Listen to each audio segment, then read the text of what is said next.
ഞാൻ KPCC ആണ് DCC ആണെന്ന് പറഞ്ഞ് വിയർക്കാതെ വീട്ടിലിരുന്നുണ്ടല്ലോ എന്നേക്കുമായിട്ട് വീട്ടിൽ ഇരിക്കാം. കോഴിക്കോട് ജില്ലയിൽ നിന്ന് ഒരു 5 MLA-മാരെ കിട്ടിയില്ലെങ്കിലേ ഒരുത്തനും സുഖിക്കൂല. എനിക്കൊരു കാര്യം എടുത്ത് പറയാനുള്ളൂ, കൊയിലാണ്ടി ജയിക്കണം. കൊയിലാണ്ടിൽ നല്ല പെടപെടത്ത ചെറുപ്പക്കാർ വന്ന് മത്സരിക്കും. അടിപൊളിയായിട്ട് കൈപ്പത്തിയിൽ വോട്ട് കൊടുത്ത് കൊയിലാണ്ടി തിരിച്ചു പിടിക്കണം. MP പന്നയ്ക്ക് ശേഷം കൊയിലാണ്ടി തിരിച്ചു പിടിക്കണം. ഞാനിന്ന് DCC ഓഫീസിൽ പോയപ്പോ എന്റെ ഒരു മനോഹരമായ കെട്ടിടം, ഞാൻ ഇവിടെ ചെന്ന് കയറുമ്പോ മഹാത്മാഗാന്ധിയും പട്ടേലും നെഹ്റുവും ആസാദും ഗാന്ധിയും ശ്രീമതി ഗാന്ധിയും രാജീവും നെഹ്റുവും എല്ലാം കൂടി ഇങ്ങനെ ചേർന്നിരിക്കുന്ന മനോഹരമായ സൗധം എത്ര കാഴ്ചപ്പാടോടുകൂടി കെട്ടിവെച്ചിരിക്കുകയാണ്. എത്ര പേരുടെ അധ്വാനം. ഞാൻ ശ്രീ പ്രവീൺ കുമാറിനെ ഞാൻ ആദരപൂർവ്വം അദ്ദേഹത്തെ നമിച്ചിട്ടാണ് വന്നത്. ഇന്നലകളിൽ ഷാഫി പറമ്പിന്റെ വിഷയം വന്നപ്പോ ഓടിക്കളയാതെ ആ സർവ്വസൈന്യാധികനെ പോലെ നേർക്കുനേർ മുമ്പ് നിന്ന് പോരാട്ടം ഏറ്റെടുത്ത നമ്മുടെ DCC-യുടെ നായകൻ അഡ്വക്കേറ്റ് പ്രവീൺ കുമാറിനെ ഞാൻ ഈ അവസരത്തിൽ ഓർമ്മപ്പെടുത്തുകയാണ്. നമുക്കൊരു നാഥനുണ്ട്, നമുക്ക് പാർട്ടിക്ക് ഒരു നാഥനുണ്ട്. നമ്മുടെ പാർട്ടിയിൽ ഇപ്പോൾ ഒരു പ്രശ്നമില്ല. പണ്ട് കാലത്ത് ഗ്രൂപ്പിസം ഉണ്ടായിരുന്നു, ഇപ്പൊ ഗ്രൂപ്പിസം ഒന്നുമില്ല. പണ്ട് കാലത്ത് ഗോത്ര സമൂഹങ്ങൾ ഉണ്ടായിരുന്നു, ഇപ്പൊ അതില്ല. ചേർന്ന് നിൽക്കണം. എങ്ങനെ ഇപ്പൊ നമുക്ക് തോപ്പിക്കണം. ഞാൻ കേരളം മുഴുവൻ ഓടി നടന്ന് പ്രസംഗിക്കുന്ന ഒരാളെന്ന നിലയിൽ ഞാൻ പറയുന്നു, 100-ൽ കൂടുതൽ സീറ്റുമായി ഇന്ത്യൻ നാഷണൽ കോൺഗ്രസ് അധികാരത്തിൽ. ഞാൻ ഇവിടെ നിന്നുകൊണ്ട് നിങ്ങളോട് പറഞ്ഞാൽ നിങ്ങൾ വിശ്വസിക്കുമെന്നറിയില്ല. 23 സീറ്റുകളിലേക്ക് CPM കേരളത്തിൽ തൂത്തെറിയപ്പെടുകയാണ് ചെയ്യാൻ പോവുക. കേവലം 23. ധാരാ പറഞ്ഞതറിയോ? BRM ഷബീർ പറയാൻ എഴുതി വെച്ചോ, 23ലേക്ക് വരും. സകല കോട്ടയും പൊളിയും. പേരാമ്പ്രം അറിയുമെന്ന് പറഞ്ഞാൽ നിങ്ങൾ വിശ്വസിക്കോ? ഈ പ്രാവശ്യം പേരാമ്പ്രം അറിയും. ഷബീറെ, നീ മേപ്പയുടെ വന്ന് കുത്തിയിരിക്കല്ലേ? പേരാമ്പ്രം വീഴും, അതാണ് ട്രെൻഡ്. നാദാപുരം അറിയുമെന്ന് പറഞ്ഞാൽ നിങ്ങൾ വിശ്വസിക്കോ? നിങ്ങൾ ആരെങ്കിലും വിശ്വസിക്കോ? നാദാപുരം അറിയുമെന്ന് പറഞ്ഞാല് നാദാപുരത്ത് ഏറ്റവും നല്ല കരുത്തൻ വരും. അടിച്ചു തകർത്തുകൊണ്ട് കയറി വരും. മാർക്സിസ്റ്റ് മലകൾ ഇടിഞ്ഞു വീഴും. നാദാപുരം പിടിക്കും, സൗത്ത് തിരിച്ചു പിടിക്കും, നോർത്ത് പിടിക്കാൻ പറ്റും നമുക്ക്. പിന്നെ ഏതുണ്ട്? കുറ്റ്യാടിയൊക്കെ എന്നെ പിടിച്ചു കഴിഞ്ഞു. എല്ലാം പിടിക്കും. കുന്നമംഗലം പിടിക്കും. അങ്ങനെ എല്ലാം പിടിക്കും. എലത്തൂര് പോലും ആക്കണവരെ നമ്മൾ ഇപ്പൊ തറപ്പറ്റും. കിളവനെന്ന് പറഞ്ഞ അൺപാർലമെന്ററി എന്നാ വയസ്സെന്നാക്കാം. എന്തേ ചിരിക്കണം? ഇങ്ങനെയൊക്കെ പറ്റൂ. ഞാനൊരു കാര്യം എടുത്ത് പറയാം. അതുകൊണ്ടാണ് ചേർന്ന് നിൽക്കേണ്ടത്. ഈ പാർട്ടിയെ ഭിന്നിപ്പിക്കാൻ നിങ്ങൾക്കിടയിൽ കുത്തിത്തിരിപ്പുമായിട്ട് ആളുകൾ വരുമ്പോൾ പോടെ എന്ന് പറഞ്ഞേക്കണം. ഞാൻ എപ്പോഴും പറയും, BRM ഷബീർ ഇങ്ങനെ വന്ന് പ്രസംഗിക്കുമ്പോൾ നിങ്ങൾ കേട്ടുകൊണ്ട് ഈ രാത്രി ഇരിക്കണമെങ്കിൽ ഞാൻ അങ്ങ് വിചാരിച്ചു കളയല്ലേ, ഞാനൊരു സംഭവം തന്നെ, എന്റെ പിന്നിൽ ജനക്കൂട്ടമാണ്, വല്ലാത്തൊരു സംഭവമാണ് എന്ന് എനിക്ക് തോന്നിയാൽ ഞാൻ സീറോ. എന്താണ് ഞാൻ സീറോ? BRM ഷബീർ അഡ്രസ് ഉണ്ടാവണമെങ്കിൽ ഈ 3 വർണ്ണ കൊടിയുടെ താഴെ നിൽക്കുമ്പോഴുള്ള അഡ്രസ്സേ BRM-നുള്ളൂ. ഈ അഡ്രസ് ഇല്ലാത്ത BRM ഷബീർ വട്ടപൂജ്യ, രാമേന്ദ്ര മാഷ് വട്ടപൂജ്യ, വിനോദൻ വട്ടപൂജ്യ, ഷബീർ വട്ടപൂജ്യ. പാർട്ടിക്കെതിരായി നിൽക്കരുത്. പാർട്ടിയുടെയും മുന്നണിയുടെയും സ്ഥാനാർത്ഥിക്കെതിരായി വർഗീയത പറയരുത്. ഇവിടെ മത്സരിക്കുന്നത് ഒരു ഹിന്ദു കാൻഡിഡേറ്റ് ആണെങ്കിൽ, മുസ്ലിം ഭൂരിപക്ഷമുള്ളവർ മാറ്റാണെങ്കിൽ, എന്റെ പ്രിയപ്പെട്ട മുസ്ലിം സഹോദരങ്ങളായ കോൺഗ്രസുകാരെ, മതം നോക്കരുത്, കൈപ്പത്തിയിൽ കുത്തണം. ഞങ്ങളുടെ സഹോദരനാണെന്ന് പറഞ്ഞ് ചേർത്ത് പിടിക്കണം. അവസാനം ഇലക്ഷന്റെ അവസാനത്തെ മണിക്കൂറിൽ ഇഷാ നമസ്കാരം കഴിഞ്ഞിട്ട് യവന്മാരെ ഒരു സ്ക്വാഡ് വരും. ചിലർക്കൊക്കെ താടിയും തലപ്പാവൊക്കെ കാണും. വന്നിട്ട് പറയും അസ്സലാമു അലൈക്കും. അപ്പൊ പറയും ആർക്കാ? അത് രാജേട്ടന്. ഹേ രാജേട്ടനോ? ആ രാജേട്ടൻ. അതെന്താ? രാജേട്ടൻ നല്ല കോൺഗ്രസ്സാ, ഞങ്ങൾ എപ്പോ വിളിച്ചാലും വരാറുണ്ട്. കൊടുക്കല്ലേ, രാജൻ പകൽ മാത്രമേ കോൺഗ്രസ് ഉള്ളൂ. രാജൻ രാത്രി RSS. പറഞ്ഞതേ. എടാ, ഇതിനകത്ത് രായും പകലും കഷ്ടപ്പെട്ട് കുടുംബത്തെ പോലും നോക്കാതെ ഈ പാർട്ടിക്ക് വേണ്ടി രായും പകലും കഷ്ടപ്പെട്ട് അമ്പലത്തിൽ പോയി പള്ളിയിൽ സഹായിച്ചും നബിദിന റാലിക്ക് നാരങ്ങ വെള്ളം കൊടുത്തും മതമില്ലാതെയും ഈ ജീവിക്കുന്ന പാവപ്പെട്ട ഒരാളുടെ മതം നോക്കി തിരഞ്ഞു പിടിച്ചു വന്ന് രാത്രി പറയും അവൻ SDP അല്ല, അവൻ RSS. ഇനി ഇതിനകത്ത് നിൽക്കുന്ന ഒരു മുസ്ലിം ചെറുപ്പക്കാരൻ ദുൽഖഫിലാണ് മത്സരിക്കണമെന്ന് കരുതുക. ഇലക്ഷന് നല്ല ട്രെൻഡ്, ദുൽഖഫിൽ ജയിക്കുമെന്ന് ഘട്ടം വരുന്നു. ഇലക്ഷന്റെ ലാസ്റ്റ് ഡേയിൽ ഒരു ഹിന്ദു വീടുകൾ കേന്ദ്രീകരിച്ചൊരു കയറ്റം കയറിയിട്ട് പറയും, ആർക്കാ? ദുൽഖഫിൽ. എന്താ? നല്ല പയ്യൻ, നല്ല മിടുക്കൻ, നല്ല കാര്യത്തിന് വിളിച്ചാലും വരും. കൊടുക്കല്ലേ. രാത്രികളിൽ അവന്റെ സഞ്ചാരം NDF-മായിട്ട. ഇത് പറഞ്ഞ് കേൾക്കാനും കുറേമാര് കൊണ്ട് കുത്താനും. ഒരു കാര്യം നിങ്ങൾ പറഞ്ഞു തരാം, ബാപ്പയുടെ അനുജനാണ് അപ്പുറത്ത് മത്സരിക്കുന്നെങ്കിലും കൊടുക്കരുത്. ഇന്ത്യൻ നാഷണൽ കോൺഗ്രസോടൊപ്പം നിൽക്കണം. രാത്രിയുടെ മറവിൽ, പോസ്റ്റിന്റെ മറവിൽ, നീരട്ടിന്റെ മറവിൽ ഒരു കോൺഗ്രസ് പോസ്റ്റുകളോട് വന്നിട്ട് മതം പറഞ്ഞാൽ മതമോ മാറി നിൽക്കണ ഇന്ത്യൻ നാഷണൽ കോൺഗ്രസ് ആണ് എന്നുറക്കെ പറയണം. അതാണ് വികാരം, അതായിരിക്കണം വികാരം. മതമല്ല മതമല്ല മതമല്ല പ്രശ്നം. മതത്തിന്റെ പ്രശ്നം വരുമ്പോൾ നമുക്കത് നോക്കാം. ഇവിടെ ഏറ്റവും കൂടുതൽ ശബരിമല അയ്യപ്പന് വേണ്ടി പ്രസംഗിച്ച യുവ നേതാവ് ഒരു പക്ഷേ ഞാനായിരിക്കും. ഏറ്റവും കൂടുതൽ കേരളത്തിൽ യാത്ര ചെയ്ത് ശ്രീ അയ്യപ്പന് വേണ്ടിയിട്ട് സംസാരിച്ച ചെറുപ്പക്കാരൻ ഒരു പക്ഷേ BRM ഷബീറായിരിക്കും. എന്റെ കടമയാണത്. ഞാൻ കഴിഞ്ഞ മാസമാണ് ഉംറ ചെയ്തിട്ട് തിരിച്ചു വന്നത്. കണ്ടില്ലേ?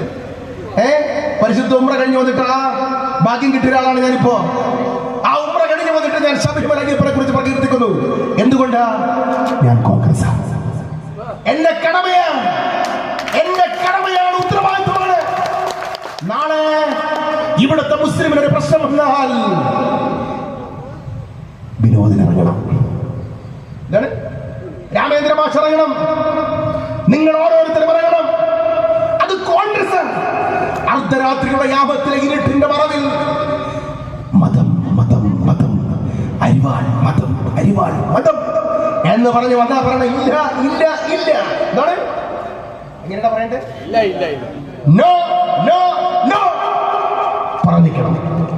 ഒറ്റയ്ക്ക് മുന്നണിക്കാണ് കൊടുക്കുന്നെങ്കിൽ റിബല്ലായിട്ടുള്ളായിരുന്നു, അവരും കൂടെ ഉണ്ടെങ്കിലേ ജയിക്കാൻ പറ്റൂ. എന്താണ് ഇവിടെ മുസ്ലിം കൂടെ വേണ്ടേ? ഒരു കാര്യം ഞങ്ങൾക്ക് പറയാം, മുസ്ലിം ലീഗ് ഇല്ലായ്മ ചെയ്താൽ, മുസ്ലിം ലീഗ് കേരളത്തിൽ ഇല്ലാതെ പോയാൽ ആ സ്പേസിലേക്ക് വരുന്നത് CPM-ഉം കോൺഗ്രസുമായി. അയാൾ എന്ത് ചെയ്തു? ഇവിടെ നിന്ന് പോയി. എങ്ങോട്ട് പോയി? കേന്ദ്രത്തിൽ പോയി. ആരെ പിടിച്ചു? അമിത്ഷായെ പിടിച്ചു. ഏത് ജോലിയിൽ? Protocol officer. ആരുടെ പ്രോട്ടോകോൾ ഓഫീസർ? നരേന്ദ്രമോദിയുടെ പ്രോട്ടോകോൾ ഓഫീസർ. എന്തിന്റെ പ്രോട്ടോകോൾ? SPG സുരക്ഷയുടെ ഓഫീസർ. നരേന്ദ്രമോദി എന്ന ഇന്ത്യൻ പ്രധാനമന്ത്രിയുടെ ചുറ്റും നിൽക്കുന്ന SPG-യുടെ നിയന്ത്രണമുള്ള ആളായി ആര് മാറി? രവാഡ ചന്ദ്രശേഖരൻ. എപ്പോ ഇവിടെ DGP-യുടെ ഒഴിവ് വന്നു. യോഗേഷ് ഗുപ്തയായിരുന്നു സീനിയോറിറ്റി, ആക്കിയില്ല. അമിത്ഷാ പറഞ്ഞു രവാഡയാക്ക്. ആരെയാക്ക്? രവാഡയാക്ക്. അമിത്ഷായെ തൃപ്തിപ്പെടുത്താൻ നരേന്ദ്രമോദിയുടെ സ്പെഷ്യൽ സെക്യൂരിറ്റി വിങ്ങിന്റെ ചുമതലയുള്ള എല്ലാ ദിവസവും ഇറങ്ങുന്നതിന് മുമ്പും തിരിച്ചുകൊണ്ട് പോയതിനു ശേഷവും നരേന്ദ്രമോദിയുമായി 2 വട്ടം കൂടിക്കാഴ്ച നടത്താൻ അനുവാദമുള്ള രവാഡ ചന്ദ്രശേഖരനെ കൂത്തുപറമ്പ് രക്തസാക്ഷികളെ മറന്ന് DGP ആക്കിയതിന്റെ പുറകിൽ RSS. ആരാണ് RSS? എന്തിനാണ്? എന്തിനാണ്? മോളെ രക്ഷിക്കാൻ. എന്തിനാണ്? പ്രത്യുപകാരം. എന്തിനാണ്? കേരളത്തിൽ കോൺഗ്രസിനെ തുളയ്ക്കാൻ. എന്തിനാണ്? കോൺഗ്രസിനെ തോപ്പിച്ചിട്ട് 5 or 6 സീറ്റുകൾ BJP-ക്ക് ഉണ്ടായാലും കുഴപ്പമില്ല, കോൺഗ്രസ് വരരുത്. ഇവിടെ ഇപ്പോ കൊയിലാണ്ടിയിൽ കോൺഗ്രസ് ജയിക്കുമെന്ന ട്രെൻഡ് വന്നാൽ, ഇവിടെ എന്തായാലും താമര ജയിക്കും. ട്രെൻഡ് വന്നാൽ പയ്യെ RSS വന്ന് ആർക്കോട്ടിയും എന്ത് ചെയ്യും? RSS-ന്റെ കേഡർമാർ, അനുഭാവികളല്ല, എന്തെങ്കിലും പറയുക, കേഡർമാർ വന്ന് പയ്യാർക്ക് കുത്തും. അങ്ങനെ 48 മണ്ഡലങ്ങൾ, എസ്പെഷ്യലി കോൺഗ്രസ് ജയിക്കുമെന്ന് ഉറപ്പുള്ള 21 മണ്ഡലങ്ങളിൽ RSS രഹസ്യമായി കുത്തി മൂന്നാമത് ഭരണമുണ്ടാക്കി കൊടുക്കാമെന്ന് ധാരണയുണ്ടാകുന്ന അടിസ്ഥാനത്തിലാണ് ഈ കച്ചവടം. എന്റെ ചോദ്യം ഇതാണ്: ഞങ്ങളുടെ കർണാടകത്തിലെ DK ശിവകുമാർ 1.5 കൊല്ലം ജയിലിൽ കിടന്നു, ഈടി പിടിച്ച് സന്ധി ചെയ്തില്ല. തമിഴ്നാട്ടിലെ കനിമൊഴി 1 കൊല്ലം ജയിലിൽ കിടന്നു, സന്ധി ചെയ്തില്ല. ഇവിടെ അരവിന്ദ് കെജ്രിവാൾ 8 മാസം ജയിലിൽ കിടന്നു, സന്ധി ചെയ്തില്ല. മനീഷ് സിസോദിയ 16 മാസം ജയിലിൽ കിടന്നു, സന്ധി ചെയ്തില്ല. സന്ധി ചെയ്യാത്ത പലരുമുണ്ട് ഇവിടെ. എന്നാൽ ഇത്രയേറെ ആരോപണം ഉണ്ടായിട്ടും ഒരു കൊട്ടാരത്തിൽ മാത്രം അറസ്റ്റിന് വന്നിട്ടില്ല. ആരുടെ കൊട്ടാരത്തിൽ? പിണറായിയുടെ കൊട്ടാരത്തിൽ. സഹോദര, മുഖ്യമന്ത്രി RSS, Pinarayi RSS, ADGP Ajith Kumar RSS, police ഡിപ്പാർട്ട്മെന്റിലെ കരളായ ഭാഗത്തിരിക്കുന്നവർ സകലതും RSS, IAS ഓഫീസർമാരിൽ RSSന്റെ സ്ലീപ്പർ സെൽ. ഈ ഗവൺമെന്റ് കീഴിൽ RSSന്റെ തേർവാഴ്ച. ഈ ഗവൺമെന്റ് നിലനിർത്തി കൊടുക്കുന്നത് RSS. മോളെ രക്ഷപ്പെടുത്തിയത് RSS. മോളെ രക്ഷപ്പെടുത്തി സമൻസ് അയച്ചിട്ട് പിന്നെ വിളിക്കാത്തത് ഒത്തുതീർപ്പ് RSS. അടുത്ത ഭരണത്തിൽ കോൺഗ്രസിനെയും ലീഗിനെയും തീർക്കാൻ ഒരു സമുദായ മുതലാളിയെ ഇറക്കി മതവിദ്വേഷം ഇടയ്ക്കിടയ്ക്ക് അടിക്കുന്നതിന്റെ പുറകിൽ ഈ പറഞ്ഞ RSSനും CPM-നും ഇടയിലുള്ള പാലം. നിങ്ങൾക്ക് തോന്നുന്നുണ്ടോ ശബരിമലയിലേക്ക് പോയപ്പോ ആ നേതാവിന്റെ ഏതൊക്കെ ചാനലെന്നറിയാമോ? മരം മുറിച്ചവനും മരം കടത്തിയവനും മരത്തിന്റെ ഇടയിൽ കൂടെ ചാടിയവനും ജയിലിൽ കിടന്നവനും കരഞ്ഞവനും കാല് പിടിച്ചവനും എല്ലാം നിങ്ങൾ അവർ ഇടയ്ക്കിടയ്ക്ക് ഉണ്ടാക്കി വെച്ചത് സർവേ കണ്ടോ? മൂന്നാമത് പിണറായി. ആരാണ് സർവേ പുറത്തുവിടുന്നത്? ആരാ സർവേ പുറത്തുവിടുന്നത്? KPCC പുനഃസംഘടന നടന്നപ്പോ ആരോ ഒരാൾ ചുമച്ചത്രേ, ഒന്ന് ചിരിച്ചത്രേ, കോൺഗ്രസിൽ പൊട്ടിത്തെറി. ഏതോ ഒരാൾ ക്ലെയിം ഉന്നയിച്ചത്രേ, കോൺഗ്രസ് തകർന്നു. KPCC പുനഃസംഘടന K മുരളീധരൻ ചുമച്ചു. വാർത്തയാണ്, മനസ്സിലായില്ലേ? എന്നാൽ G സുധാകരൻ, കേന്ദ്ര കമ്മിറ്റി അംഗമായിരുന്ന സുധാകരൻ പാർട്ടി വിടുന്നു. ചർച്ചയില്ല. ശ്രദ്ധിച്ചോ? മോനെതിരെ സമൻസ് വരുന്നു. ചർച്ചയില്ല. മാസപ്പടി കേസ് വരുന്നു. ചർച്ചയില്ല. RSS മേധാവിയെ കാണുന്നു. ചർച്ചയില്ല. ADGP രാം മാധവിനെ കാണുന്നു. മാധവ്ജിയെ കാണുന്നു. ചർച്ചയില്ല. കോൺഗ്രസിന്റെ ആളുകൾ ഒന്ന് നേരാ പണ ഇരുന്നില്ലെങ്കിൽ അതും ചർച്ചയാണ്. നിങ്ങൾ കാണുന്നില്ലേ എന്നെ കേട്ട് ട്രോളി എടുക്കുന്നത്? നിങ്ങൾ കാണുന്നില്ലേ? ഇത് കണ്ട നമുക്കവിടുത്തെ കാര്യം നമ്മളെ പ്രസിദ്ധരാക്കിട്ടുണ്ട്.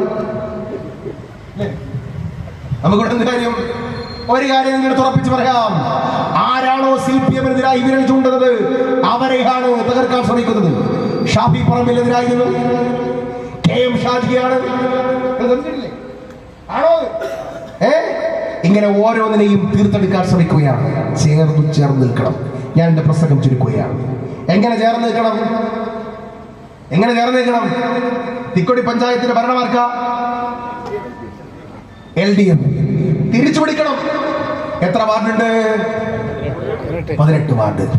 18 വാർഡുകളിൽ നല്ല ജനസ്വാധീനമുള്ള, ഏത് സാഹചര്യത്തിലും ജയിച്ചു വരാൻ കെൽപ്പുള്ള മിടുമിടുക്കന്മാരായിട്ടുള്ള ആളുകൾക്ക് നിങ്ങൾ സീറ്റ് കൊടുക്കണം. നിങ്ങൾക്കിടയിൽ തന്നെ CPM വിദ്വേഷം വിതറും. എങ്ങനെയാണെന്നറിയോ?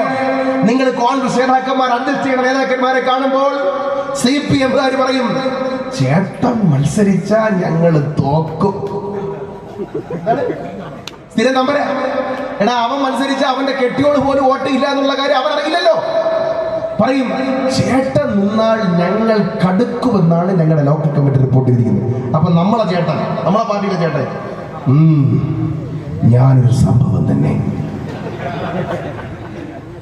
ഇങ്ങനെയാവരുത്. ഒരുത്തൻ ജോലി ചെയ്ത് കഷ്ടപ്പെട്ട് വോട്ടർ ചേർത്തിരിക്കുന്ന സ്ഥലത്ത് സംവരണം വന്നപ്പോ സീറ്റ് നഷ്ടപ്പെട്ടവൻ അവന്റെ കൂട്ടി കയറി മുട്ടയിടാൻ കയറല്. കിട്ടാത്തവർ മാറി നിൽക്കണം. അന്യായമായി വല്ലവന്റെ കൂട്ടി കയറരുത്. നിരന്തരമായി തോക്കുന്നവർ മാറി നിൽക്കണം. ജയിക്കുന്ന മുഖങ്ങൾക്ക് സീറ്റ് കൊടുക്കണം. മാർക്സിസ്റ്റ് പാർട്ടിയുമായിട്ട് അഡ്ജസ്റ്റ്മെന്റ് ഉണ്ടെങ്കിൽ നിങ്ങൾ ജയിക്കൂല. നിങ്ങൾക്കൊരു തോന്നലുണ്ടാവും, നമ്മളെങ്ങനെ അഡ്ജസ്റ്റ് ചെയ്തൊക്കെ നിന്ന് അങ്ങനെയൊന്നും ജീവിക്കാൻ പറ്റൂല. നിങ്ങളൊരു കാര്യം എഴുതി വെച്ചോ, അവർ മാർക്സിസ്റ്റുകളാണ്. അവർ കാര്യത്തോടെടുക്കുമ്പോൾ അവർ കോൺഗ്രസ് വിരുദ്ധരാണ്. നിങ്ങൾ ആരെങ്കിലും അവരോട് അഡ്ജസ്റ്റ് ചെയ്ത് ജയിക്കാമെന്ന് വിചാരിച്ചാൽ നിങ്ങളെ ജയിക്കൂല, അവർ നിങ്ങളെ ജയിപ്പിക്കില്ല. ഒറ്റ വഴിയുള്ളൂ. കേരളത്തിന്റെ രാഷ്ട്രീയത്തിൽ രണ്ട് വഴിയേ ഉള്ളൂ. ഒന്ന് മാർക്സിസ്റ്റ് വിരുദ്ധതയാണ്, ഒന്ന് മാർക്സിസ്റ്റ് അനുകൂലമാണ്. നിങ്ങൾ മാർക്സിസ്റ്റ് വിരുദ്ധതയോടൊപ്പം